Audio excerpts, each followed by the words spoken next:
The Alpha King's hand was still warm when they found Aloan in the marketplace 3 days later, haggling over the price of dried rosemary like a woman who hadn't just destroyed her entire future. 15 coppers for this? She held up a wilted bundle with the disdain of a wine critic presented with vinegar. Old marrow, I've seen corpses fresher than these herbs. 10 coppers, and that's me being generous, because I pity your delusions. The merchant sputtered, his jowls quivering with indignation, but Aloan had already moved on, her basket tucked under one arm.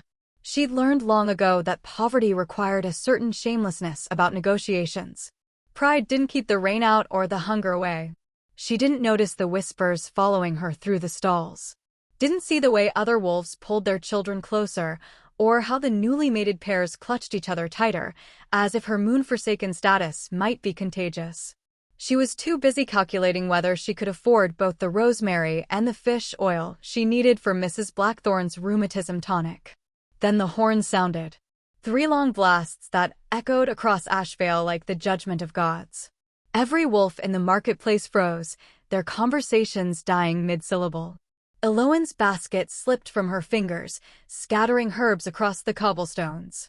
Those horns meant only one thing, a royal summons. Moon's mercy, someone whispered. The king. Aloan's blood turned to ice. No, it couldn't be. But even as denial flooded her mind, her wolf knew. Had known since the moment those golden eyes opened in her cottage. She'd just been too terrified to accept it. The stranger she'd saved, the man who'd bled liquid silver onto her floor, whose fever she'd broken with forbidden blood magic and desperate prayers. He was the Alpha King of the Northern Realms. And he'd come back. 3 days earlier. The problem with conscience, Aloan thought as she scrubbed blood from her floorboards, was that it had terrible timing and even worse taste in men. Dawn light filtered through her cottage windows, illuminating the carnage of her heroic idiocy. Bloody rags piled in the corner. Crushed herbs scattered across every surface. Candles burned down to nubs, their wax pooled on her grandmother's good table. The whole place smelled like a medicinal nightmare, wolfsbane, dragonroot, and the copper tang of blood mixing into an aroma that would probably never wash out. 300 years this cottage had stood. 300 years of herbalists and healers, of women who knew how to save lives and when to mind their own business. Trust Aloan to be the one who burned it all down for a stranger.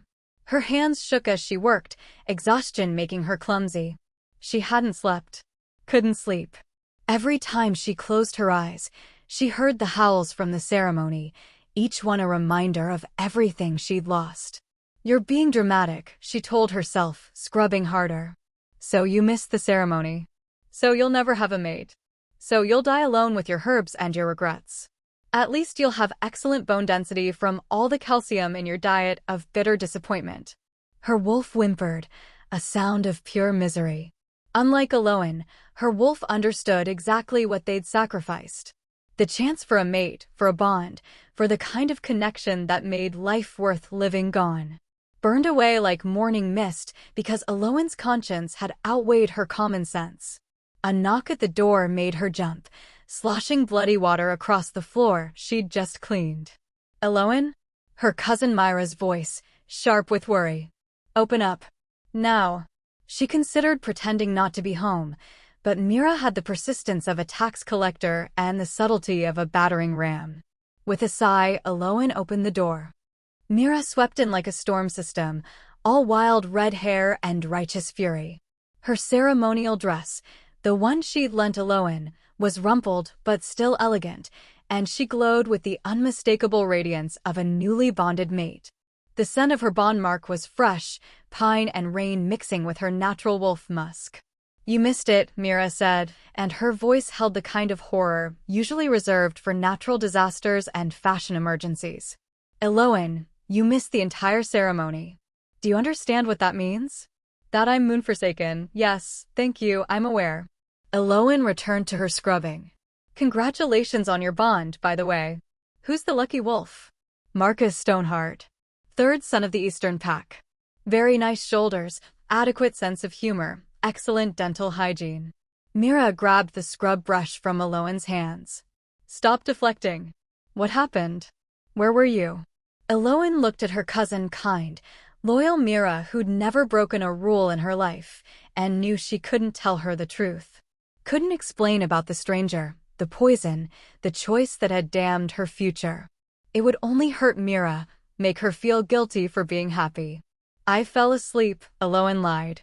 Was mixing a tonic for the widow chin, lost track of time, and just slept through it. Myra's eyes narrowed. She had an excellent built-in nonsense detector. You slept through the one night that would determine your entire future?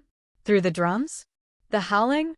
The literal magical summons that pulls every unmated wolf toward the ceremony grounds. I'm a very deep sleeper. You're a terrible liar. Mira sat heavily on the herb-stained chair. Eloin, the elders are talking about exile. They say you showed disrespect to the moon goddess herself. That you're a bad omen, a moon-forsaken spinster who'll die alone talking to cats? I was going to say cautionary tale, but yours works too. Myra's voice softened. Tell me the truth. Please. Maybe I can help. Eloin wanted to. Moon, how she wanted to. But the truth was too dangerous, too tangled. A stranger poisoned with assassin's venom. Royal blood spilled on sacred ground. Her own blood used in forbidden healing magic. Any one of those things could get her executed, let alone all three. There's nothing to tell, Eloin said quietly. I made a choice. A stupid, impulsive choice. And now I'm paying for it. That's all. Mira studied her for a long moment, then sighed. You're going to break my heart with your secrets, cousin. But fine. Keep them. She stood, smoothing her dress. Just be careful. The pack isn't kind to those who stand outside their precious traditions. And without a mate, without protection. I'll manage. I always do. After Mira left, Eloin sat in her blood-stained cottage and let herself cry. Just for a moment. Just enough to acknowledge the grief of what she'd lost. Then she cleaned up her tears along with the blood and got back to work.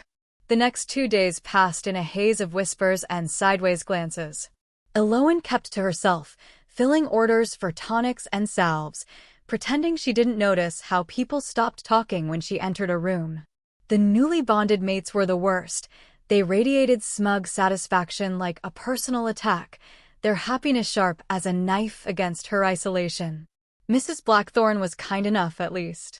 The old wolf paid extra for her rheumatism tonic and didn't ask uncomfortable questions. But even she couldn't quite meet Eloin's eyes, as if looking directly at a moon-forsaken might invite bad luck. By the third day, Eloin had almost convinced herself that life would continue this way indefinitely. Lonely, yes. Difficult, certainly. But survivable. She'd make her tonics, tend her garden, and slowly fade into the role of the village's eccentric herbalist. In 20 years, children would dare each other to knock on her door. In 40, she'd be a legend.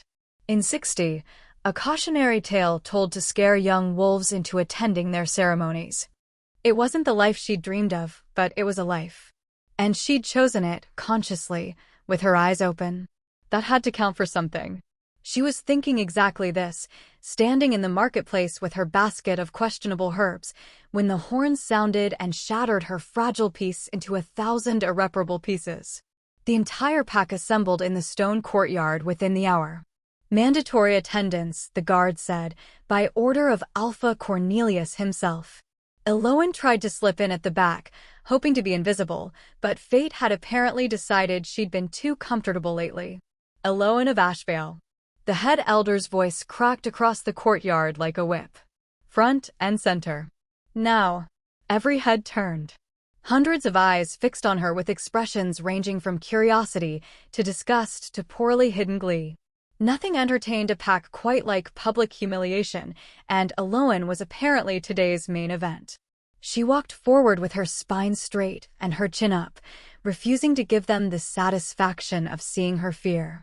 Her wolf prowled anxiously inside her chest, sensing danger, but Eloin kept her expression neutral. Whatever came next, she'd face it with dignity.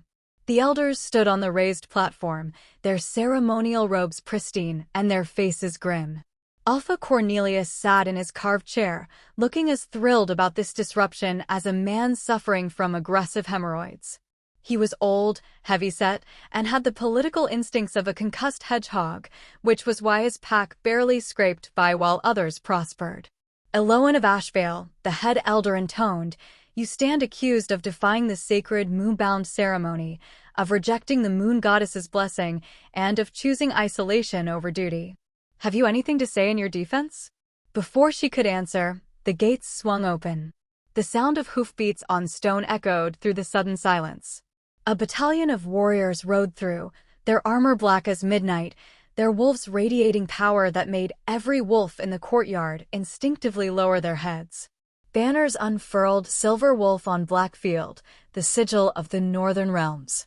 And at their head, riding a warhorse that moved like liquid shadow, came a figure in obsidian armor and a crown of dark iron adorned with a crescent moon. Eloan's heart stopped. She knew those golden eyes. Had seen them open in her cottage, had watched them catalog her life with predatory precision. Had looked into them as dawn broke and future shattered. The stranger she'd saved stepped down from his horse with fluid grace. Up close, in full regalia, he was devastating. Power rolled off him in waves, ancient and absolute. This wasn't just an alpha. This was the alpha. The king who'd united 5 warring packs under one banner.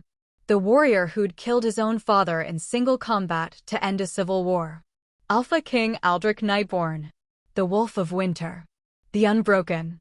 And he was walking straight toward her. The crowd parted like water. Alpha Cornelius scrambled to his feet, nearly tripping over his ceremonial robes. The elders bowed so low their noses practically touched the stone. Warriors dropped to one knee. Eloan stood frozen, her mind screaming contradictory instructions. Bow. Run. Bow. Explain. Bow. Apologize. Bow. Bow. King Aldrich stopped directly in front of her. He was taller than she remembered, broader, more imposing. At this distance, she could see the faded scar through his left eyebrow, could smell his scent, winter pine and smoke, and something wild that made her wolf whine with confused longing. "Eloan of Ashvale," he said, his voice carrying across the silent courtyard. She managed a wobbly curtsy that probably looked more like a seizure. "Your Majesty. Fancy meeting you here. Come to execute me for accidentally seeing you half dead? Because I have to tell you, that seems excessive." Silence interrupted the head elder, his face purple with horror. "You will show respect." King Aldrich raised one hand, and the elder's words died in his throat. Those golden eyes fixed on Eloan, and the weight of his attention was like standing in the path of an avalanche. "3 nights ago," he said, "I was ambushed on the border of your territory. Poisoned with assassin's venom. Left to die." He paused, letting the words sink in. Around them, gasps rippled through the crowd. "I should have died. Would have died, if not for the intervention of one wolf who chose mercy over duty. Who sacrificed her own future to save a stranger. Who worked through the night with skill and courage that would shame most royal healers." Eloan's mouth went dry. "Your Majesty, You bound my wounds. Mixed your own blood with dangerous herbs. Carved protective runes and worked forbidden magic." His voice softened, just slightly. "You saved my life, Eloan of Ashvale. And in doing so, you bound us together in a way that supersedes ceremony, law, or tradition." The courtyard erupted in whispers. Eloan felt dizzy, her heart hammering so hard she thought it might escape her chest and make a run for the hills. This wasn't happening. This couldn't be happening. "I don't understand," she whispered. King Aldrich removed his gauntlet with deliberate slowness. His hand was scarred, strong, the hand of a warrior. "The moon goddess recognizes 3 sacred bonds," he said clearly, his voice pitched to carry. "The bond of ceremony, the bond of blood, and the bond of sacrifice." He reached out, and his fingers brushed her cheek, gentle, reverent. "You shed your blood for mine. Gave up your future for my present. That is a bond deeper than any ceremony could forge." "That's not," Eloan's voice cracked. "I didn't mean to. I know." His lips curved in something that might have been a smile. "You asked for nothing. Expected nothing. Which is precisely why you deserve everything." He turned to face the crowd, his hand still resting against her cheek, and Aloan saw Alpha Cornelius's face cycle through several interesting colors. Before the Moon Priestess, before these witnesses, I claim Aloan of Ashvale as my chosen Luna. Not by ceremony, but by sacrifice, mercy, and blood debt sealed under the full moon. She is mine by right of the oldest laws, and I am hers by choice and honor. The silence was so complete that Aloan could hear her own panicked breathing. Then the Moon Priestess stepped forward, an ancient wolf with silver hair and knowing eyes. She studied them both for a long moment, then smiled. "The moon accepts this bond," she said simply. "What she has witnessed, let no wolf divide."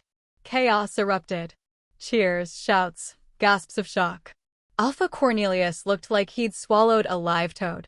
The elders appeared to be experiencing collective apoplexy. And Aloan, still standing in the center of it all with a king's hand on her face, felt reality tilt sideways. "I saved you because you were dying," she said faintly. "Not because I wanted to be queen." "I know," King Aldrich said again. His thumb brushed her cheekbone, and his eyes held something warm, something that looked almost like admiration. "That's why you're the only one worthy of the title. I'm a herbalist. I talk to plants. I negotiate with vegetables. My last relationship was with a particularly stubborn patch of feverfew. And now you'll negotiate with nobles, manage a kingdom, and probably terrify my council into actually doing their jobs." He lowered his voice so only she could hear. "You saved me once, Aloan. Let me return the favor." She looked into those golden eyes and saw the truth there. She hadn't missed her mating ceremony. She'd simply delayed it until a king could claim her, until mercy could be rewarded, until the moon could prove that sometimes the most sacred bonds were forged in blood and choice rather than ceremony and tradition. "This is insane," she whispered. "Yes," he agreed. "But then again, so was saving a dying stranger instead of attending your mating ceremony. That was different. That was the same choice I'm making now." His hand fell away, but his eyes remained locked on hers. "Choose me, Aloan. Not because I'm a king. Not because of duty or debt. But because 3 nights ago, we both made choices that defied logic and tradition. And perhaps those are the only choices worth making."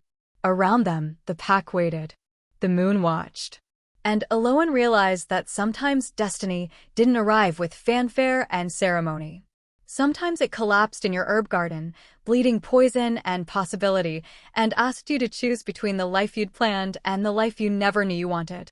She thought of her cottage, her herbs, her carefully ordered existence. Then she thought of golden eyes opening at dawn, of a voice like smoke and thunder saying, "You saved me," of the way her wolf had lowered its head not in submission, but in recognition. "For the record," she said, loudly enough for the whole courtyard to hear, "I still think you should have told me who you were. Would have saved us all a lot of dramatic tension." King Aldrich Nightborn, the Wolf of Winter, the unbroken king of the northern realms, threw back his head and laughed. And Aloan, moon-forsaken herbalist turned accidental Luna, decided that maybe, just maybe, the moon knew what she was doing after all. Even if her methods were absolutely ridiculous. Chapter 2. The Luna Who Wasn't. The throne room of Castle Nightborn was exactly the kind of place that made Aloan's eye twitch with architectural anxiety. All soaring ceilings and dark stone columns, with enough precious metals incorporated into the decor to finance a small nation. Or, more practically, about 15 lifetimes worth of medical supplies for her village. "This is excessive," she muttered, following King Aldrich through corridors lined with portraits of disapproving ancestors. "Who needs 14 chandeliers in one hallway? Are you afraid of the dark? Is that a royal phobia I should know about?" The king's personal guard, 3 massive warriors who looked like they could bench press horses, pretended not to hear her. They'd been pretending not to hear her for the entire 3-day journey from Ashvale, their faces locked in expressions of professional neutrality that probably took years to perfect. King Aldrich, however, didn't bother hiding his amusement. "The chandeliers were a gift from the Eastern Territories after we negotiated the silver trade agreement. Refusing them would have been a diplomatic insult. So instead you insult taste and common sense. Bold strategy. You'll find that royalty requires insulting both on a regular basis." They'd been doing this dance since leaving Ashvale, her sarcasm meeting his dry humor, her complaints about royal excess met with his patient explanations of political necessity. It was easier than acknowledging the enormous elephant in the room. Or rather, the enormous bond that apparently now connected them. Elowen still wasn't sure what to make of that. The morning after the announcement, she'd woken in her cottage, temporarily. King Aldrich had insisted, just until arrangements could be made, half convinced it had all been a fever dream. But then royal servants had arrived with trunks of dresses that cost more than her cottage, and a polite but firm schedule for her departure. Mira had cried. Happy tears mostly, mixed with shock and a healthy dose of "I told you something was going on." Mrs. Blackthorne had pressed a pouch of herbs into Elowen's hands and whispered, for calming the nerves, "Dear, you'll need them." Even old Marrow had offered her a discount on rosemary, which was basically the marketplace equivalent of a royal send-off. But it was the moon priestess's words that haunted her. The old wolf had visited her cottage the night before departure, moving through the shadows like smoke. "You're afraid," she'd said, not a question but a statement. "I'm realistic," Elowen had corrected. "I'm not queen material. I'm barely proper lady material. I once told Alpha Cornelius that his hunting strategy was cosmically stupid, and I stand by that assessment." The priestess had smiled.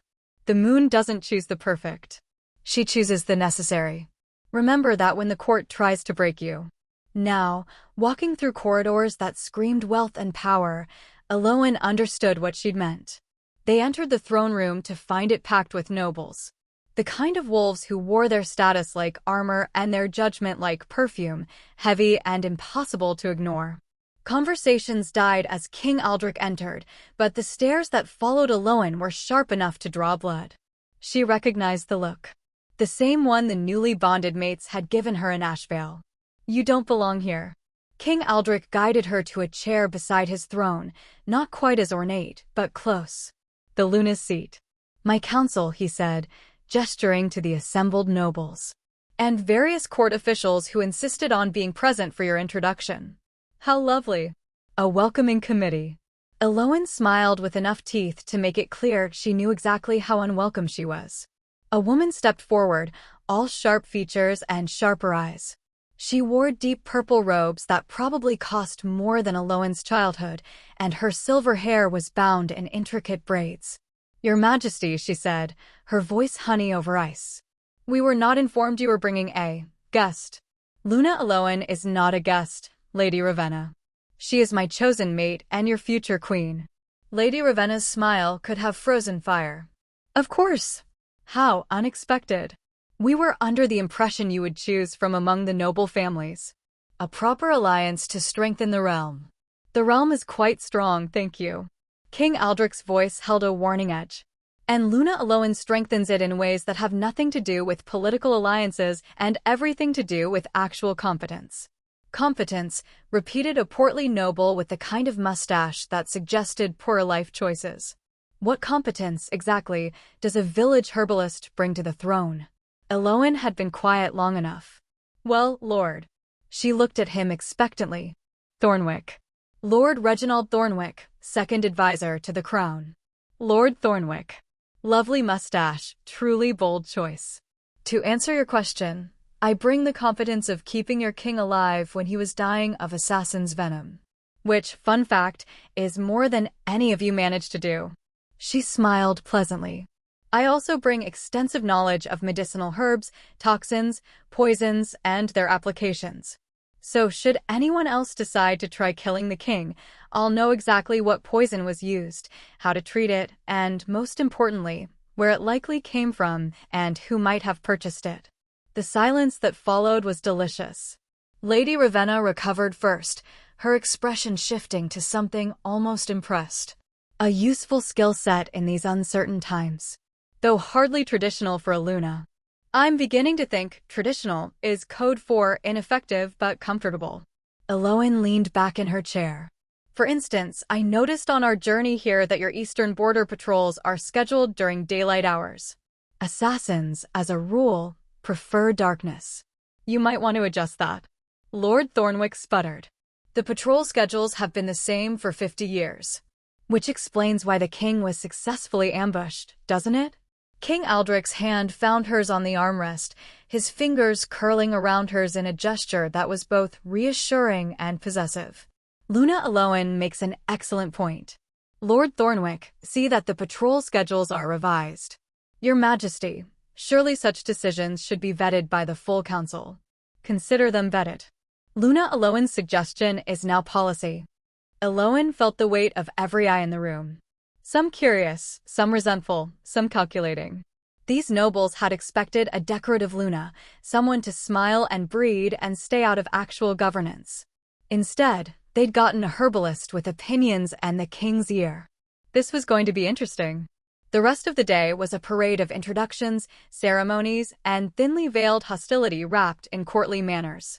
Aloan met the High Council, 5 wolves who looked at her like she was a particularly concerning rash.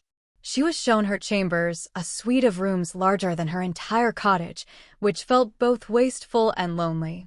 She endured a fitting with the royal seamstress, who sniffed at her measurements like they were personally offensive. By evening, her face hurt from forcing smiles, and her wolf was prowling anxiously, overwhelmed by the crowd of unfamiliar wolves and the pressure of constant scrutiny. King Aldric found her on the balcony outside her chambers, staring at the forest beyond the castle walls. "Plotting your escape?" he asked, joining her at the railing. "Considering it. Would I make it to the tree line before your guards caught me?" "No. I have excellent guards." He paused. "But I'd order them not to pursue you. If you truly wanted to leave." She looked at him sharply. In the moonlight, his features were softer, less kingly, and more human. The scar through his eyebrow caught the light, and she remembered tracing that scar with trembling fingers as she'd worked to save his life. "Would you?" she asked. "Let me leave. I claimed you in front of the entire pack, bound you with words and witnesses. But those are just words, Aloan. I meant what I said in Ashvale. I'm offering you a choice. Not a cage." His golden eyes met hers. "If you want to return to your cottage and your herbs, I'll arrange it. You'll be protected, provided for, and no one will question your status as moon-forsaken again. I'll take the political damage. That's a terrible deal for you. Perhaps. But it's an honest one." Aloan turned back to the forest, her heart a confused tangle. Part of her desperately wanted to accept, to flee back to the simple life she understood. But another part, the part that had dragged a dying king into her cottage, that had mixed her own blood with forbidden magic, that had chosen mercy over sense, that part wanted to stay. "Your council hates me," she said.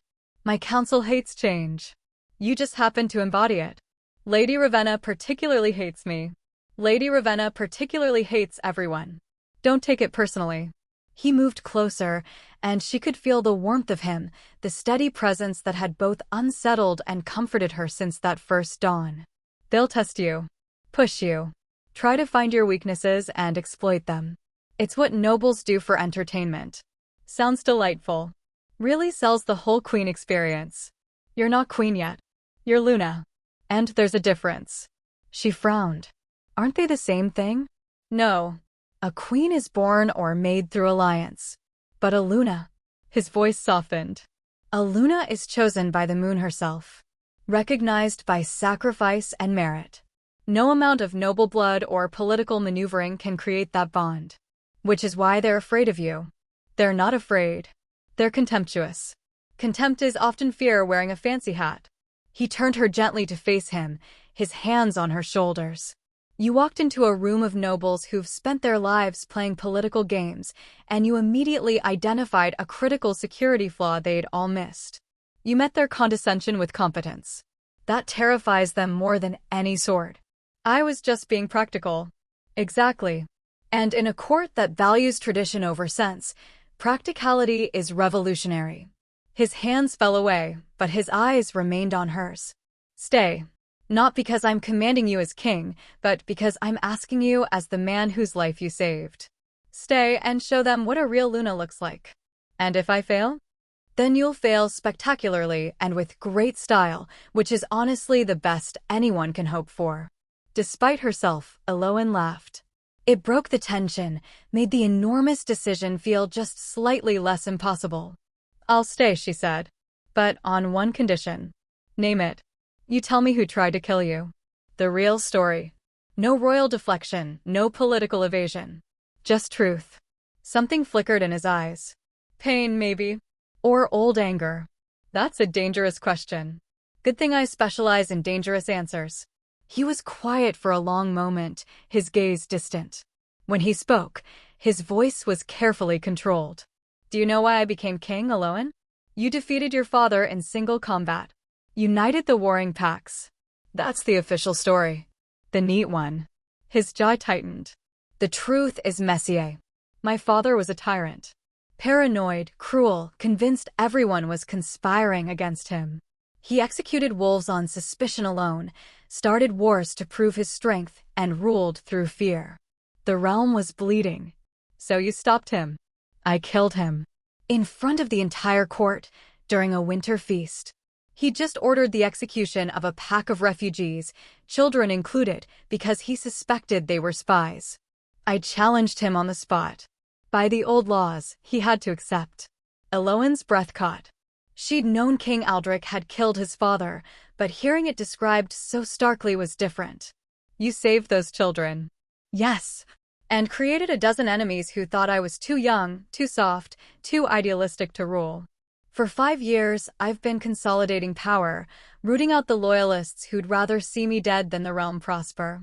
His hands gripped the balcony railing. 3 nights ago, I was traveling to negotiate a treaty with the Eastern Territories. Someone poisoned the water at our camp.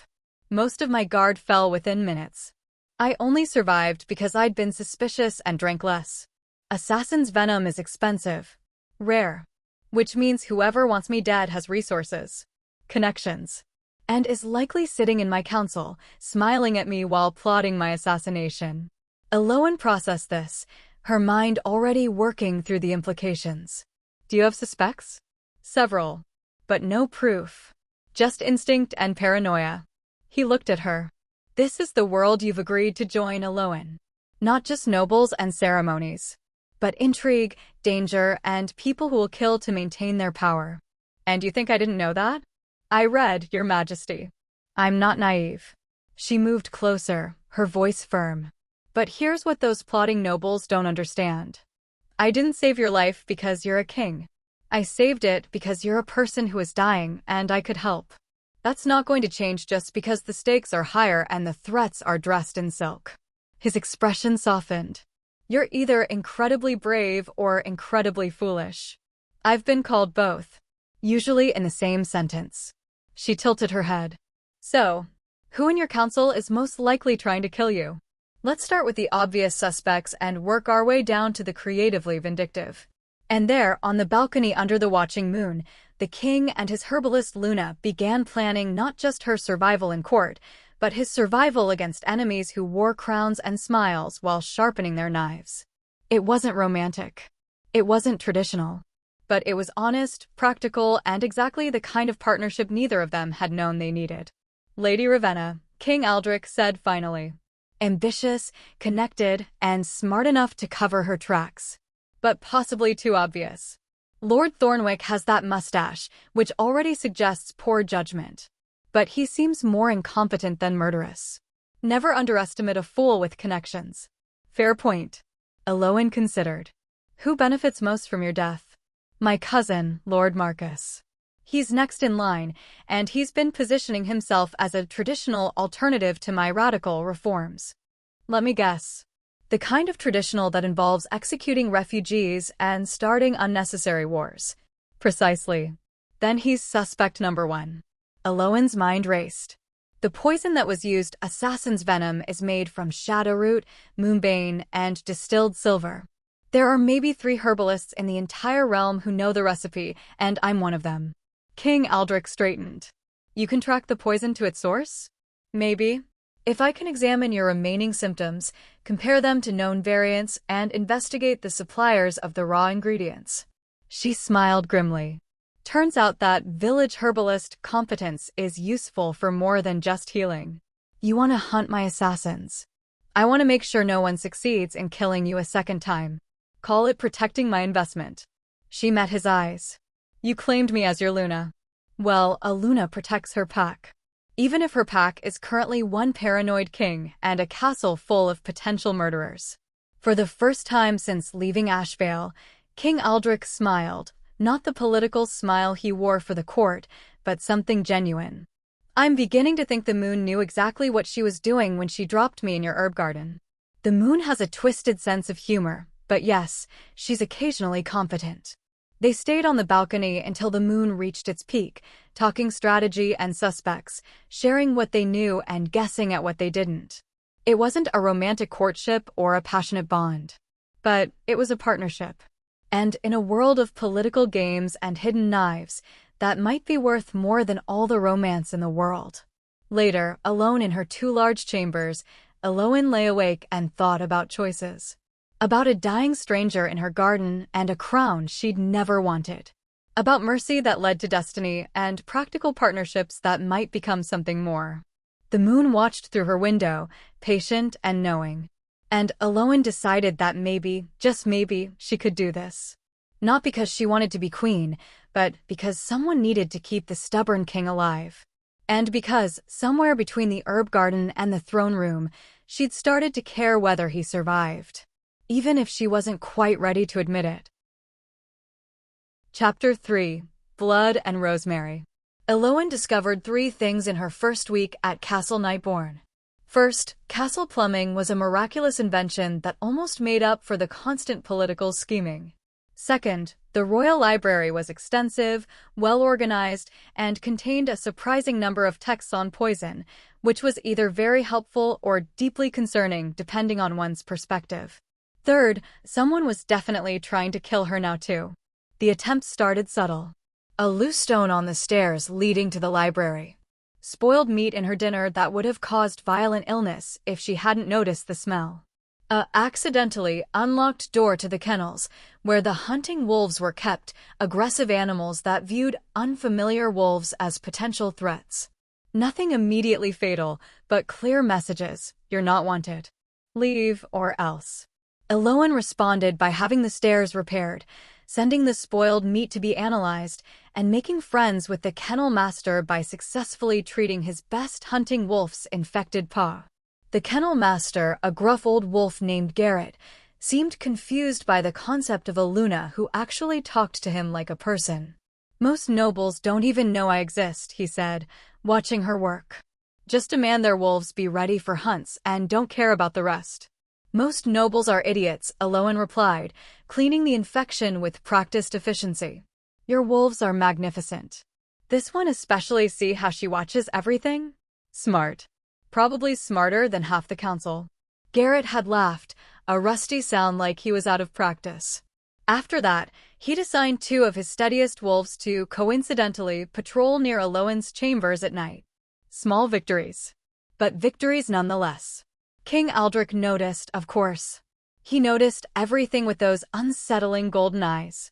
You're making allies in the strangest places, he commented one morning over breakfast in his private study. They'd fallen into the habit of eating together, partially for strategy discussions, partially because eating alone in her enormous chambers felt depressing. The servants and staff actually run this castle, not the nobles. Seems logical to befriend the people with real power.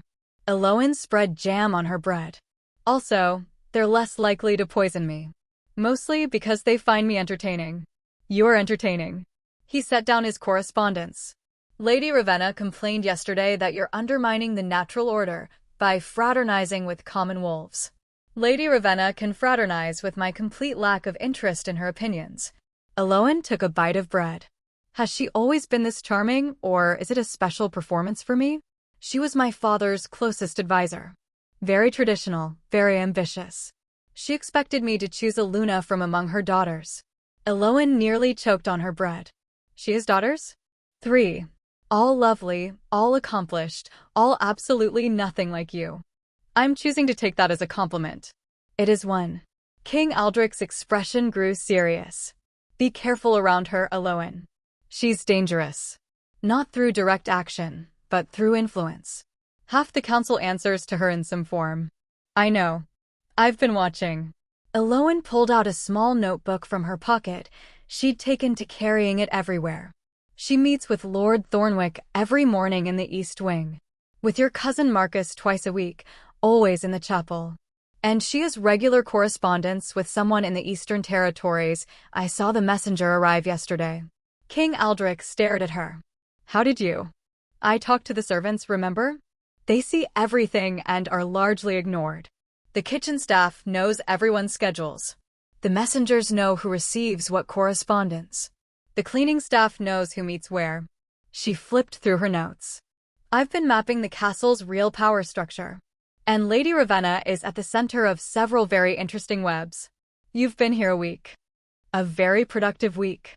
She showed him her notes, a detailed web of connections, meetings, and suspicious patterns. See?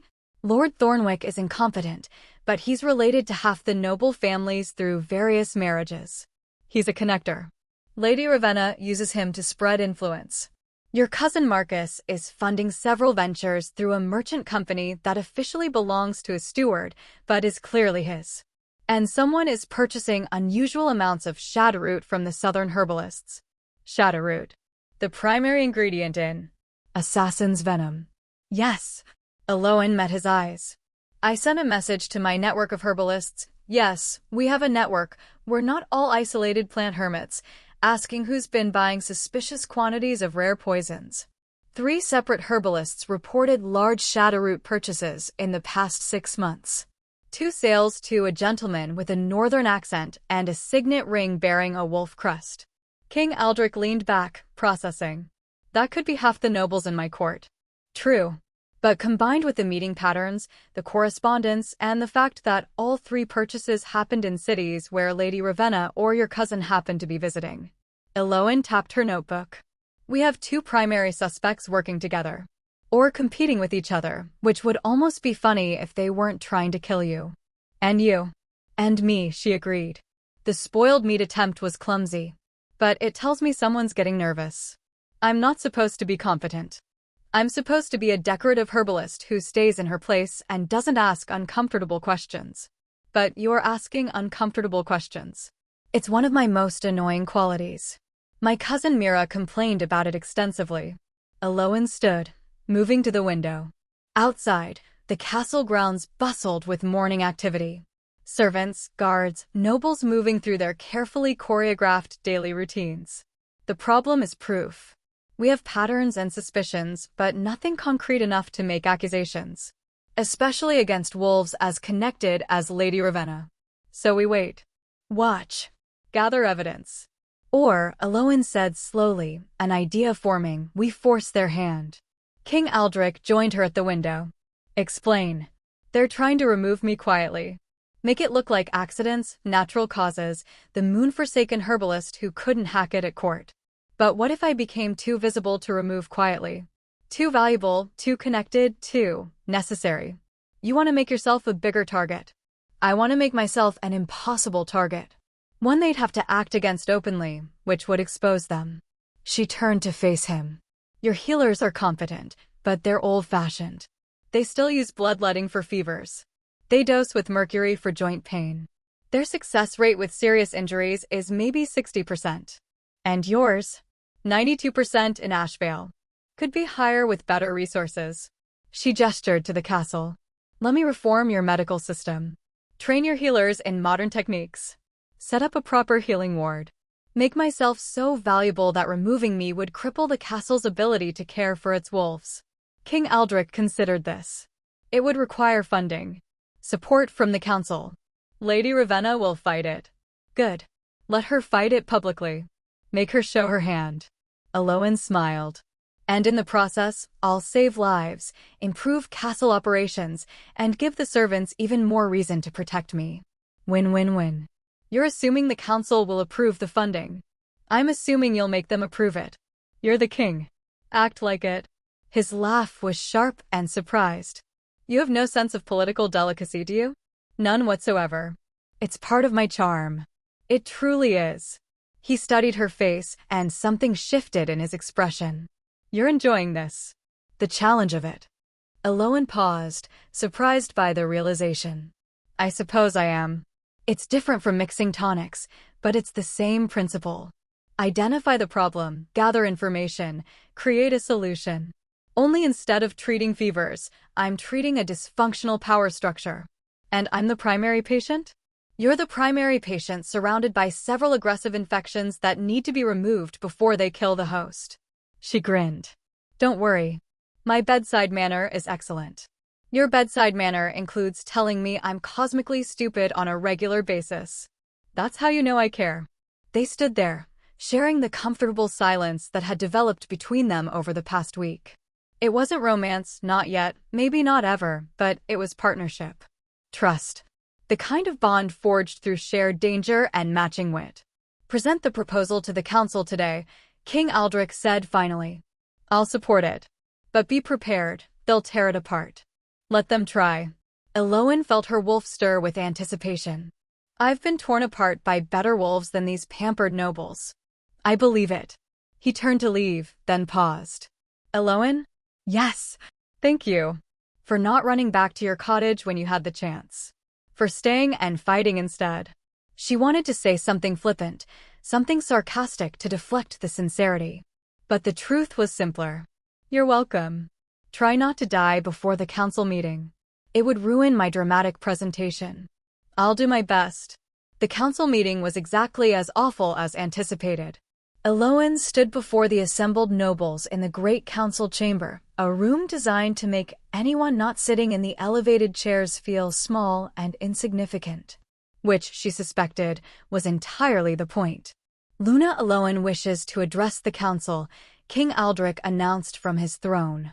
Regarding a proposal for castle operations. Lady Ravenna's expression could have curdled milk. How unprecedented. Typically, Luna matters concern ceremonial duties and household management. Typically, Lunas are chosen from noble families and trained from birth in court politics, Elowen replied pleasantly. But the moon had other ideas, so here we are, breaking precedent together. Exciting, isn't it? Several council members coughed to hide laughs. Lord Thornwick's mustache quivered with outrage. I propose a comprehensive reform of the castle's healing practices, Elowen continued, distributing the documents she'd prepared. With help from the castle scribe, who'd been thrilled that someone finally appreciated proper organization. Current success rates for serious injuries are 60%. That's unacceptable. With modern techniques, proper training, and adequate resources, we can improve that to over 90%. Modern techniques, Lady Ravenna repeated, her tone making it clear she considered modern synonymous with incompetent. You mean the folk remedies of a village herbalist? I mean proven medical practices that don't involve bleeding patients until they die of blood loss or dosing them with literal poison because some ancient text said mercury cures everything. Elowen kept her voice level. 3 wolves died last month from infections that could have been prevented with basic hygiene protocols.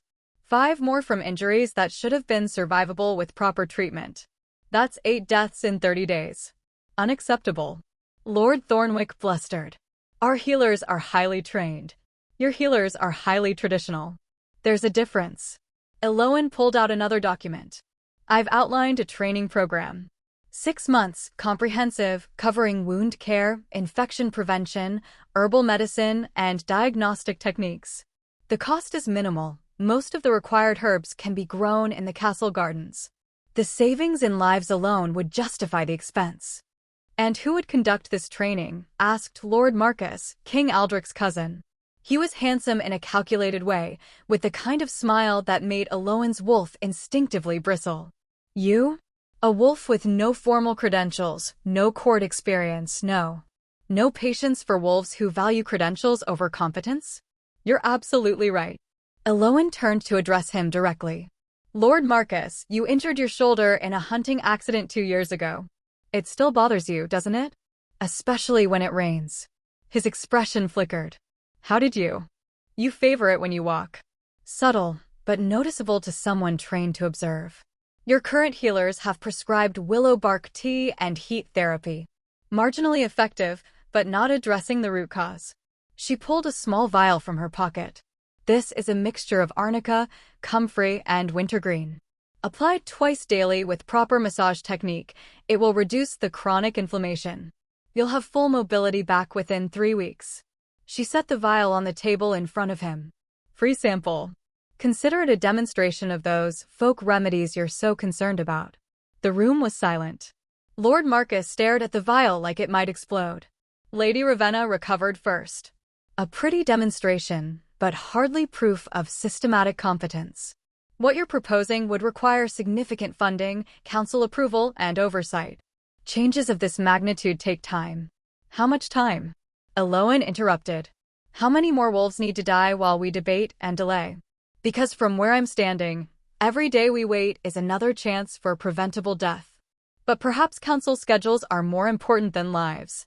You overstep, Lady Ravenna said coldly. You may be Luna by the king's claim, but you do not dictate policy to this council. Then what exactly is a Luna supposed to do? Smile and breed and stay out of the way. Eloan felt her wolf rising, felt the anger she'd been suppressing finally break through. Because if that's your vision of leadership, I'm going to be a massive disappointment. I saved the king's life. I can save others. And I'm going to do it with or without your approval. You cannot act without council authorization. Watch me. Eloan turned to King Aldrich. Your Majesty, I formally request permission to establish a healing ward in the East Wing. It's currently unused, properly ventilated, and easily accessible. I'll fund it from my personal Luna allowance if necessary, train healers from willing volunteers, and demonstrate results. The council can observe, complain, or actually help. Their choice. King Aldrich's expression was carefully neutral, but she could see the gleam in his eyes. Permission granted. Lord Chamberlain, see that Luna Eloan has access to the East Wing and any resources she requires. Council, you have 6 months to observe the results. If the survival rates improve as promised, we'll discuss permanent funding. If not, the program ends. 6 months, Eloan agreed. Watch carefully. I'm going to make it very hard to justify removing me after I've proven myself indispensable. She'd said it to the room, but her eyes locked with Lady Ravenna's. The message was clear. Try to kill me now. I dare you. Lady Ravenna smiled, sharp and cold. We look forward to observing your progress, Luna Eloan. And Eloan knew the real game had just begun. Chapter 4. The Healer's Gambit. Eloan's healing ward opened on a rainy morning with all the ceremony of a wet sock and about half the fanfare, which suited her perfectly. The East Wing had been storage for decades, dusty furniture, forgotten portraits, and the accumulated debris of generations. Eloan had spent 3 weeks transforming it with the help of enthusiastic servants who seemed thrilled that someone was finally making use of the space. The main room now held 6 beds with clean linens. Shelves lined the walls, organized by herb type and medical purpose. A large table dominated the center for examinations and procedures. Windows had been cleaned until they actually let in light. The whole space smelled of sage, lavender, and possibility. It's not exactly royal, Garrett the kennel master observed, helping her arrange the last of the herb jars. Royal is overrated. Functional is better. Eloan stepped back, surveying their work. Now we just need patience. Oh, you'll get them. Garrett grinned. Words spread through the servants. Half the castle is curious about the Luna who actually does something besides wear fancy dresses. He was right. By afternoon, Eloan had treated a kitchen maid's burned hand, a guard's infected cut, and the stable master's persistent cough. Each treatment was careful, documented, and successful. Each patient left looking slightly stunned that a Luna had actually touched them, talked to them, cared about their well-being. Thank you, my lady, the stable master wheezed, already breathing easier after the respiratory treatment. The court healers said it was just age. The court healers need to update their diagnostic criteria. It was inflammation from years of breathing hay dust. Easily treatable. Eloan handed him a jar of salve. Apply this to your chest twice daily. And tell the stable hands to wet down the hay before distributing it. Reduces the dust. Word spread faster than castle gossip, which, considering the speed of castle gossip, was impressive. Within a week, the healing ward had a steady stream of patients. Mostly servants and guards at first, but gradually, younger nobles started appearing. A lord's daughter with mysterious headaches, stress, and terrible posture from hours of needlework. A night with chronic pain, old injury, improperly healed. Even Lord Marcus appeared, though he tried to make it look casual. Just wanted to check on your project, he said, eyeing the organized chaos of the ward. And how's your shoulder? Aloan asked innocently. He'd rotated it experimentally, and she'd seen the flash of surprise in his eyes. Better. Significantly better. Folk remedies are surprisingly effective. Who knew? She gestured to an empty chair. While you're here, let me check it properly. Make sure the inflammation's fully resolved. He'd hesitated, clearly torn between pride and pain relief. Pain 1. The examination revealed what she'd suspected: the old injury had healed wrong, creating chronic issues. With proper treatment and exercises, he'd have full mobility back. You're good at this, Lord Marcus had said grudgingly as she worked. I know.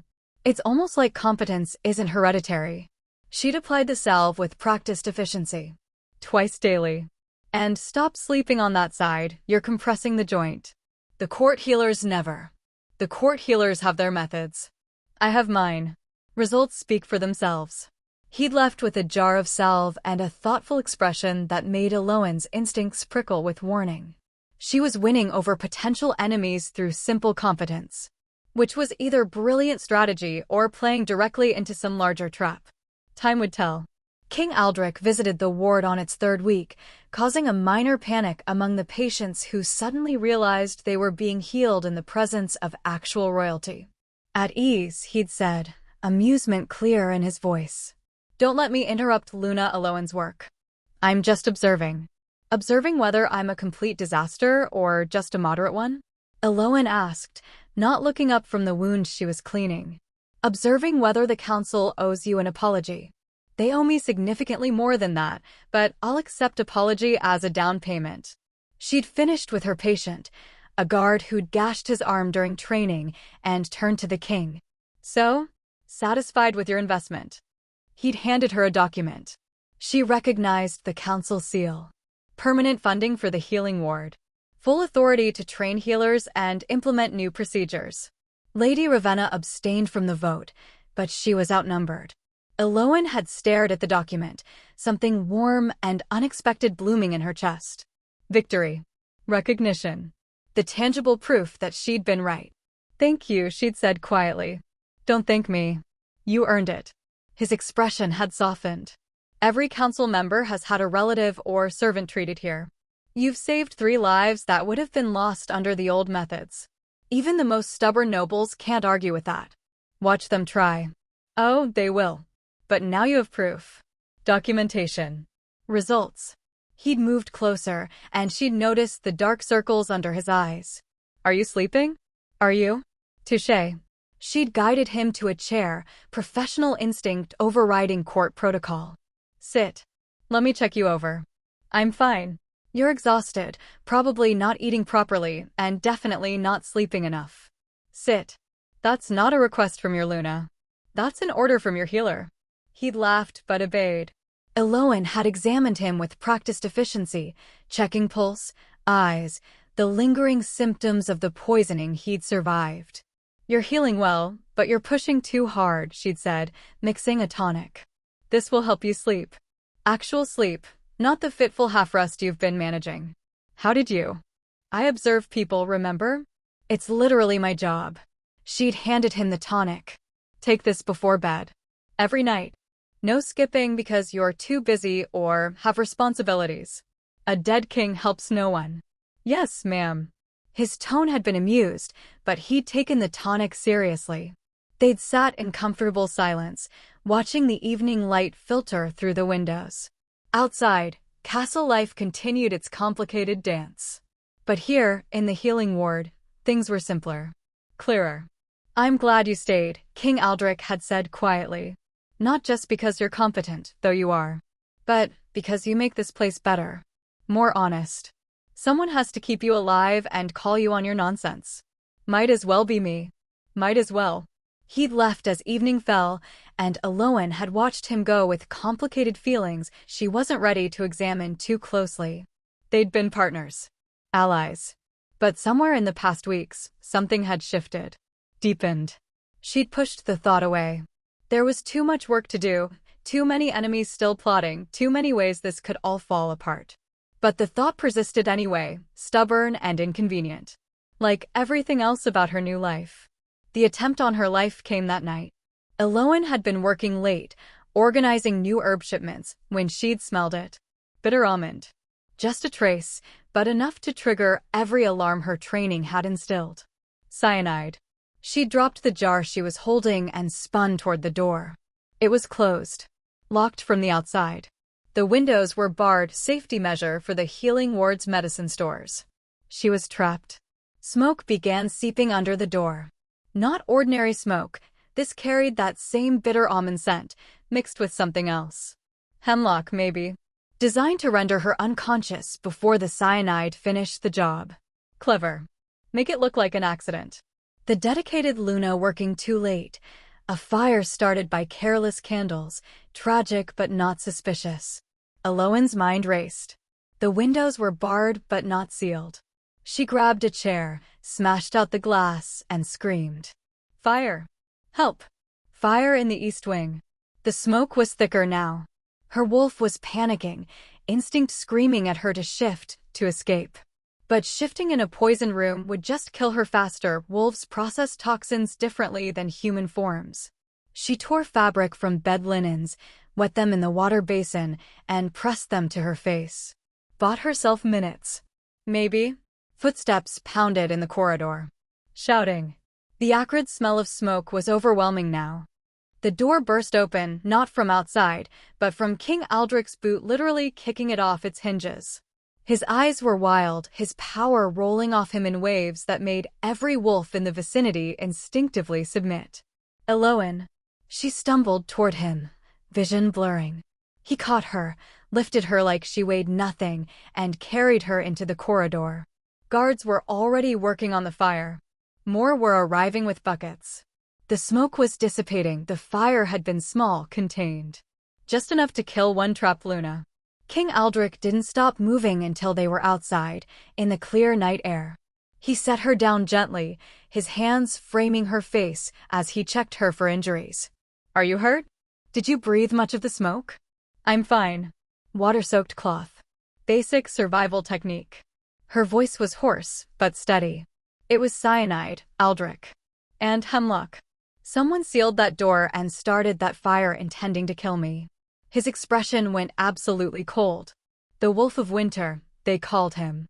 Now Eloan understood why. Who had access to the ward? Everyone. It's not secured, it's a healing space. Her mind was already working despite the shock. But the fire was set with knowledge. Positioned to produce maximum smoke, mixed with poisons. Someone who understood toxins.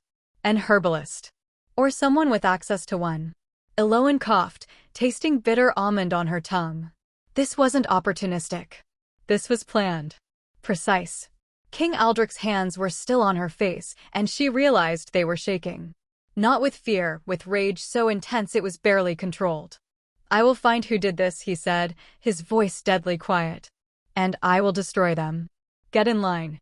I have some professional opinions to share about appropriate toxin dosages. She managed a weak smile. Though I appreciate the protective fury. Very romantic in a violent, potentially unstable way. He'd laughed despite everything, the tension breaking slightly. Are you seriously making jokes right now? It's a coping mechanism. Roll with it. He'd pulled her close then, his arms wrapping around her with surprising gentleness, given his earlier rage. Eloan had frozen for a moment. They'd maintained careful distance, partnership without physical intimacy. But this felt right. Natural. Like her wolf recognized something essential and true. I thought I'd lost you, he'd whispered into her hair. When I heard you scream, when I realized you were trapped. But you didn't. I'm fine. Smoke-flavored, but fine.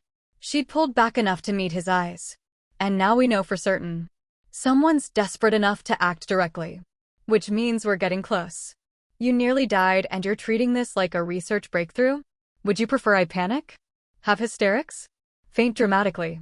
I'd prefer you be safe. But I'll settle for alive and making terrible jokes. They'd sat there in the garden while guards dealt with the fire and investigated the scene. And Eloan had realized something important. She cared about this ridiculous king. Not because he'd claimed her, not because of duty or destiny, but because he'd kicked down a door to save her. Because he'd looked at her with those golden eyes and seen someone worth protecting. Because he made her want to be more than just the village herbalist, more than just the survivor. She wanted to be his Luna, his partner, his equal. And that was terrifying in ways poison and fire could never match. Chapter 5: The Moon's Witness. The investigation into the fire revealed 3 important things.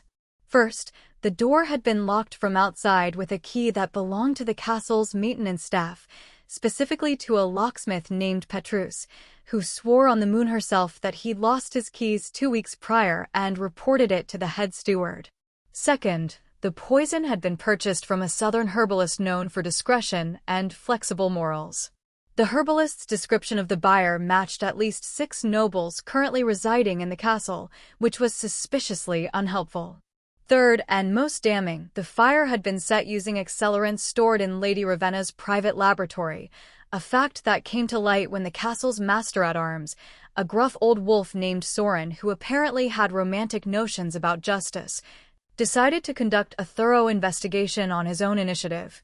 The accelerant residue matches exactly, Soren had reported, his weathered face grim. Same chemical signature, same source. Either Lady Ravenna set the fire herself, or someone with access to her laboratory did. King Aldrich had looked at Aloin across his war table, where they'd gathered with Soren and the head of the royal guard. That's not enough for an accusation. Not against someone of her standing. No, Aloin had agreed. But it's enough to watch her very carefully. And to make sure she knows we're watching. So began the most elaborate game of political chess Aloin had ever witnessed. King Aldrich had announced, with great ceremony, that Luna Aloin had survived a tragic accident and that he was implementing new security protocols for the healing ward. He'd assigned guards, not to protect her, he'd claimed publicly, but to ensure the valuable medicines stored there remained secure. Lady Ravenna had expressed appropriate concern and relief. Her face had shown exactly the right amount of worry when she'd visited the healing ward the next day to check on dear Luna Aloin's well-being. Such a terrible incident, Lady Ravenna had said, her voice honey-sweet. Thank the moon you escaped unharmed. Thank my paranoid herbalist training, actually, Aloin had replied pleasantly. I've spent years learning to identify poisons by scent. Bitter almond is quite distinctive, don't you think? Something had flickered in Lady Ravenna's eyes. I wouldn't know. I'm not familiar with such specialized knowledge. Really? I thought you maintained a personal laboratory. For your research into, what was it again? Historical preservation of ancient texts. Quite dry work. I'm sure. Though some preservation techniques do use interesting chemicals. Accelerants, even. To simulate aging effects on paper. Lady Ravenna had smiled, sharp as a blade. You seem quite knowledgeable about matters beyond healing, Luna Aloin. I'm a curious person. It's one of my more annoying traits. They'd parted with smiles and pleasantries that wouldn't have fooled a particularly dim rabbit. But the message had been sent. Aloin knew, Lady Ravenna knew she knew, and the game was now openly acknowledged. Over the following weeks, Aloin had continued her work at the healing ward while watching the castle's political undercurrents with increasing attention. She'd documented everything, who met with whom, which servants were unusually well paid despite modest positions, which nobles suddenly had expensive new possessions despite claiming financial difficulties. The pattern that emerged was damning. Lady Ravenna sat at the center of a web of influence that controlled nearly half the castle. But she wasn't working alone. Lord Marcus, King Aldrich's cousin, was her primary ally. Together, they'd been systematically positioning themselves to take power, either through assassination or through undermining the king's authority, until the council demanded his abdication. It's impressive. In a horrifying way, Aloin had told King Aldrich one evening. They'd taken to meeting on her balcony, the one place in the castle where they could talk freely without fear of listening ears. She's been building this network for years. Since before you took the throne. She was my father's advisor. She supported his paranoia, his cruelty. When I challenged him, she backed me publicly but never forgave me privately. King Aldrich leaned against the railing, his profile sharp in the moonlight. She wants a return to the old ways. Power through fear, control through cruelty. And your cousin? Marcus wants the throne. He's always wanted it. He sees me as an obstacle to his destiny. His voice was bitter. What he doesn't see is that the realm would burn under his rule. He has our father's worst traits without any of the cunning that kept father in power. Eloan moved closer, her hand finding his on the railing. They'd been touching more lately, casual contact that felt increasingly less casual. So we stopped them. We have evidence, patterns, connections. We need proof of direct action. Something that will convince the council, the Moon Priestess, the entire realm that they're traitors. He turned to look at her. Without that, any accusation looks like political paranoia.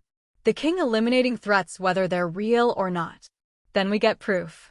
We force them to act openly. That's dangerous. They've already tried to kill you once. Twice. Don't forget the spoiled meat. 3 times if we count the hunting wolves. I'm not counting that one. It was too incompetent. Eloan squeezed his hand. Listen. They're getting desperate.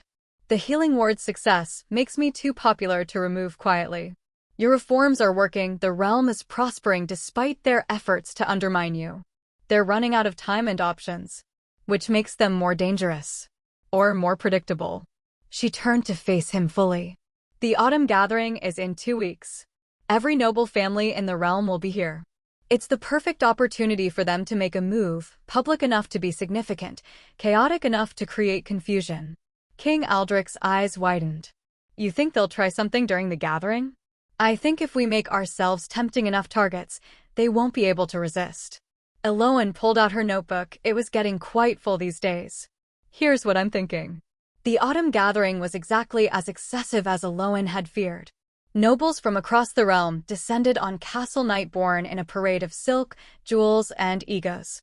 The great hall was transformed into something that hurt to look at directly, so many flowers, so many candles, so much gold that Eloan calculated the decor alone could fund her healing ward for 5 years. This is obscene, she muttered to King Aldrich as they greeted yet another delegation. This is politics. Try to smile. I am smiling. This is my smile. If you want a better one, you should have chosen a Luna who enjoys being decorative. Where's the fun in that? The gathering was a 3-day affair. First day, formal introductions and political posturing. Second day, hunts, games, and informal alliances being forged over wine. Third day, the grand feast and the harvest moon ceremony, where wolves renewed their bonds and celebrated the pack's prosperity. It was on the second day that things started going wrong. Lord Marcus had organized a hunt, traditional, expected, and the perfect opportunity for an accident in the forest. King Aldrich had smiled and accepted the challenge, despite Eloan's protests. It's too obvious, she'd hissed. They'll try something. I know. That's why you're staying here, safe in the castle. Absolutely not. Eloan. You need someone watching your back who actually knows poisons and isn't trying to kill you. I'm coming. She gestured to her practical hunting clothes, so different from the elaborate gowns she'd been forced into for the formal events. Already dressed. Let's go. He'd argued, of course. But Eloan had the advantage of being absolutely right, and they both knew it. The hunt had been tense from the start. 20 nobles, their guards, tracking a ceremonial heart through the royal forest. Lord Marcus had positioned himself near King Aldrich, all friendly smiles and casual conversation that set Eloan's teeth on edge. She'd stayed close, her herbalist senses on high alert. Every sound, every scent, every movement analyzed for threat. The attack had come suddenly. A volley of arrows from the trees, not aimed at the heart, but at King Aldrich. He'd shifted instantly, his wolf form massive and black as midnight, dodging with preternatural grace. Guards had rushed to protect him, chaos erupting. In the confusion, Eloan had seen Lord Marcus draw his own bow. Not toward the hidden attackers, but toward King Aldrich's exposed flank. She'd tackled him. Literally threw her entire weight into the pompous noble, sending them both crashing into the undergrowth. His arrow went wide, burying itself in a tree. Around them, Guards were subduing the attackers, 6 wolves in nondescript clothing, clearly hired mercenaries. "You traitorous bitch," Lord Marcus snarled, trying to throw her off. Says the man shooting his own king. Eloin had grabbed a rock, not elegant, but effective, and brought it down on his hand. He'd howled, dropping the bow. Royal guards had reached them seconds later, dragging Lord Marcus up by his arms. King Aldrich, shifted back to human form and looking absolutely murderous, stalked toward them. "Cousin," he'd said, his voice deadly calm. "Care to explain why you were aiming at my back?" "I was aiming at the attackers. From an angle that would have required shooting through me first." Interesting strategy. King Aldrich had turned to the captured mercenaries, who were being held by guards. "And these wolves?" "Let me guess. Hired by someone with access to significant funds and a grudge against the crown." One of the mercenaries, bleeding from a shoulder wound, had laughed bitterly. "We were paid by the Red Lady. That's all we know. She wanted the king dead, preferably during the hunt. Made it look like raiders." "The Red Lady?" King Aldrich had looked at Eloin, who'd nodded. "Lady Ravenna. She wears red when she's plotting. I've been tracking it. Every time she meets with certain people, she wears her scarlet gown. It's almost comically obvious once you notice the pattern." Lord Marcus had gone pale. "You can't prove anything." "Actually," came a voice from the trees, "we can." The moon priestess had stepped into the clearing, flanked by temple guards. In her hands, she'd carried a leather satchel that looked ominously familiar. "The moon sees all, Lord Marcus," including correspondence between conspirators. She'd pulled out letters, dozens of them, bearing the seals of both Lord Marcus and Lady Ravenna. Messages discussing poisoning the king, undermining his reforms, hiring assassins. All very thorough, very damning. "Where did you get those?" Lord Marcus had demanded. "The same place Luna Eloin told me to look, Lady Ravenna's private laboratory. Hidden in a false bottom of her preservation chest." The moon priestess had smiled. "The Luna suggested I search there. Something about preservation being an interesting term for someone preserving her own power at any cost." Eloin had felt King Aldrich's eyes on her. She'd shrugged. "I may have befriended the temple guards while treating one of their injured members, and mentioned where evidence might be found if someone were to look. Purely hypothetically, of course." The moon priestess had continued. "These letters outline the entire conspiracy. The assassination attempts on Luna Eloin, the poisoning attempt on King Aldrich, plans to discredit and remove him from power. All detailed, all signed."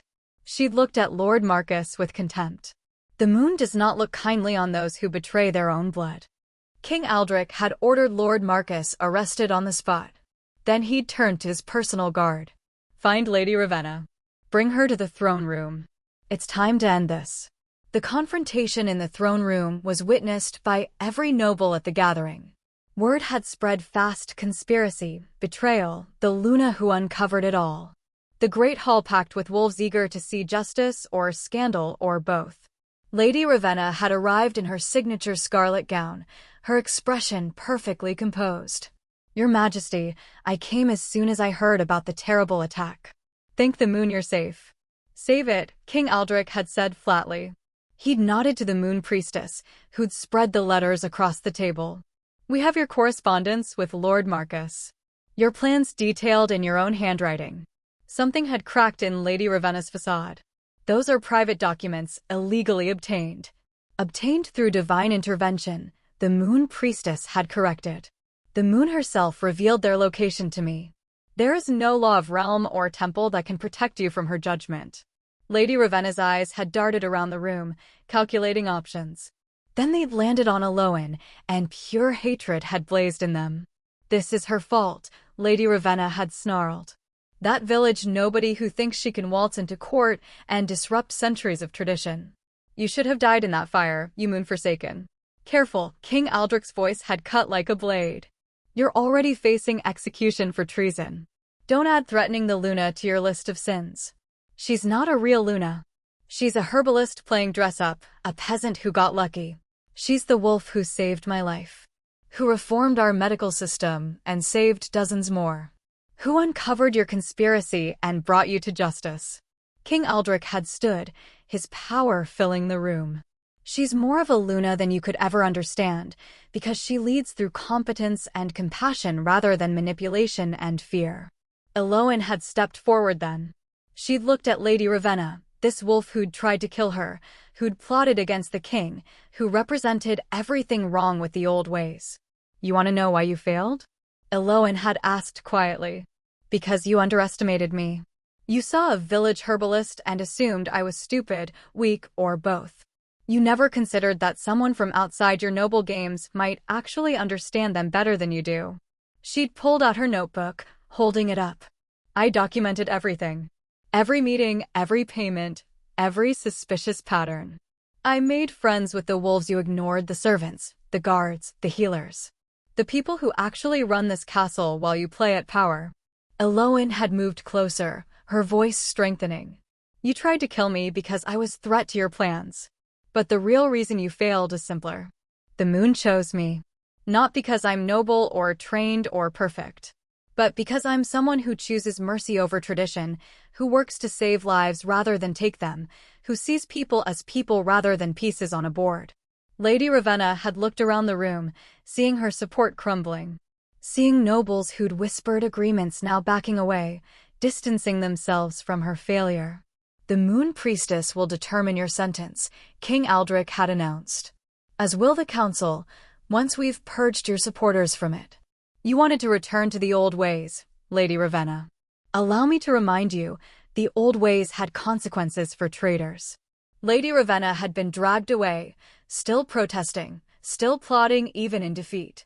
Lord Marcus went with her, his plans for the throne turned to ash.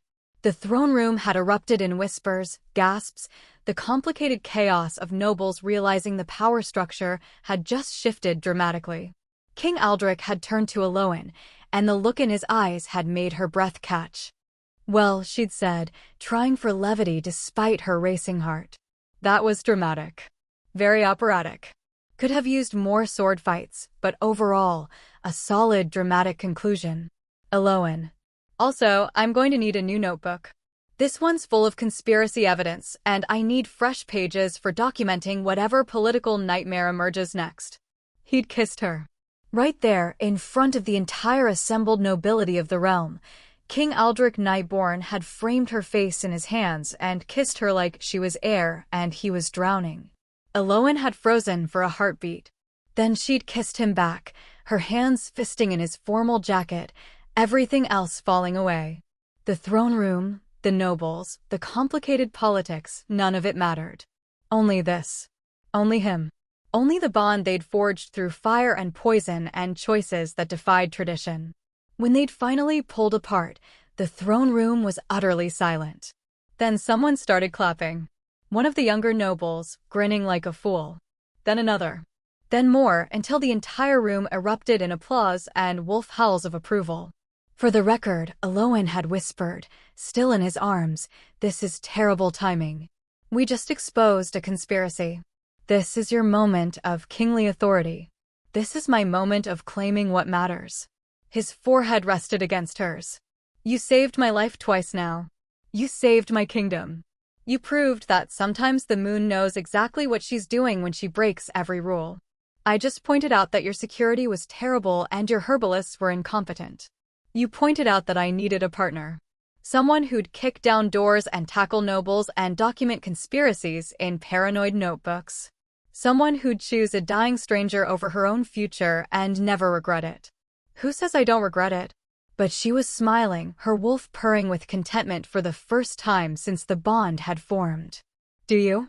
Eloin looked around the throne room, at the castle that had become her home, at the wolves who'd become her pack, at the king who'd become, well, her king.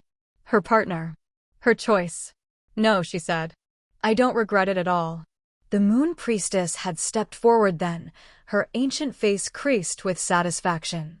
"The moon has witnessed this bond from the beginning. Forged in sacrifice, tested by fire, proven through choice. Now, before the realm and under the harvest moon, let the bond be sealed." She gestured to the windows, where the moon hung full and silver. "King Aldrich Nightborn, do you claim this wolf as your Luna, your mate, your equal in all things?" I do. By choice, by honor, by love. He'd said it clearly, letting the words echo. Luna Aloan of Ashvale, do you accept this bond? Do you claim this wolf as your mate, your king, your equal in all things? Aloan had felt the weight of the moment, the eyes of the realm on her. She'd thought of her cottage, her quiet life, the future she'd imagined. Then she'd thought of golden eyes opening at dawn, of a king kicking down a door to save her, of partnership forged through chaos and choice. I do, she'd said. By choice, by partnership, by the mercy that brought us together and the stubbornness that keeps us alive. The moon priestess had smiled. Then under the witness of the moon and this assembly, the bond is sealed. What the moon has forged, let no wolf divide. And Aloan had felt it, the bond snapping into place like a lock clicking closed, like coming home after a long journey, like every choice she'd made leading to this exact moment. Her wolf had howled in joy, and King Aldrich had answered. They'd stood there, king and herbalist, united before the realm in a bond that had started with a dying stranger and a bleeding heart, and had become something neither of them had expected. Love. Partnership. Destiny earned through choice rather than ceremony. The way it was always meant to be. Epilogue. 3 months later, Aloan stood in her healing ward, now expanded to take up the entire East Wing, and watched her latest class of healers practice wound cleaning techniques. No, not like that. She corrected a young noble's daughter who'd initially complained about being forced to take healing lessons. You're being too timid. Wounds need firm cleaning or they get infected. Pretend you're scrubbing a particularly stubborn cooking pot. The girl had grimaced, but followed instructions. She was getting better. They all were. After the conspiracy's exposure, King Aldrich had made healing training mandatory for all noble children. If they're going to rule, he declared, they need to understand how to keep their people alive. Lady Ravenna and Lord Marcus had been exiled, the moon priestess's mercy tempering justice. They'd live, but far from the realm, stripped of titles and power. The council had been restructured. Several of Lady Ravenna's allies had quietly resigned. New wolves had taken their places, younger, more progressive, more interested in competence than tradition. The realm was changing. Slowly, sometimes painfully, but changing nonetheless. Luna Aloan? One of the healers in training approached. The king requests your presence in the council room. Aloan sighed. Tell him I'm busy teaching people not to kill patients through incompetence. He said to tell you it's about the new treaty with the Eastern Territories. Something about their medical practices being barbaric, and you're the only one who can diplomatically explain why. He means I'm the only one tactless enough to tell them their healers are disasters without starting a war. But she was already removing her apron. Fine. Tell him I'll be there shortly. She'd cleaned up, changed into something more appropriate for council meetings. She'd learned to compromise on formality, at least occasionally, and headed through the familiar corridors. The castle felt different now. More like home. The servants greeted her warmly. Wolves nodded with respect rather than contempt. She'd earned her place here, proved her worth 100 times over. But more than that, she'd built something meaningful. The healing ward had trained 30 new healers. Mortality rates were down by 60%. Other packs were sending representatives to learn her methods. Change rippled outward from small choices. She'd reached the council room when a familiar scent caught her attention. Winter pine and smoke. Her bondmate. King Aldrich intercepted her in the corridor, his expression amused. You told the messenger to tell me you were too busy? I was too busy. Some of us actually work instead of sitting in chairs looking regal. All of you know looking regal is exhausting. The crown is heavy. But he was smiling, that genuine smile he saved for her. Did you actually need me for a treaty discussion, or was that a ploy to get me to take a break? Can't it be both? He'd pulled her into a side chamber, one of the small council rooms they'd claimed as their own for private discussions. The Eastern Territories actually did ask about medical practices. But that can wait. I wanted to give you something. He'd handed her a document. Aloan had unrolled it, reading quickly. It was a royal decree, establishing mandatory healing standards across all packs in the realm, creating a training program based on her methods, allocating funding for healing wards in every major territory. Her methods. Her knowledge spread across the entire realm. This is... Her voice caught. This is everything I could have hoped for. You proved that better healing saves lives. Now we're making it policy. King Aldrich had moved closer, his hand finding hers. You changed one castle. Let's change the realm. Eloin had looked at the decree, then at her mate, this king who'd gone from a dying stranger to her closest partner, and felt overwhelming gratitude for that night in her garden. For the choice she'd made, for the conscience that wouldn't let her walk away. She'd missed the mating ceremony to save a stranger. And in doing so, she'd found her mate, her purpose, her destiny. Not because the moon had planned it, but because mercy and choice had forged something stronger than any ceremony could create. For the record, she'd said, I still think you're cosmically stubborn, politically reckless, and need to sleep more. And I think you're brilliantly tactless, dangerously confident, and the best decision I never knew I needed. He'd kissed her forehead. We make a good team. The best team. Even if we did arrive at it in the most dramatic, unnecessarily complicated way possible. Where's the fun and simple? Through the window, the moon hung in the afternoon sky, pale but present, always watching. And Eloin smiled, knowing that sometimes the moon didn't give you what you wanted. She gave you what you needed. Even if what you needed was a dying king, a conspiracy to unravel, and a destiny forged through choices that defied every tradition. The best stories, after all, never started with once upon a time. They started with this is stupid and ended with somehow, impossibly, this worked. And really, that was so much better. The end. If you enjoyed this story, please hit the subscribe button and turn on your notification because I'll be dropping a hotter story tomorrow.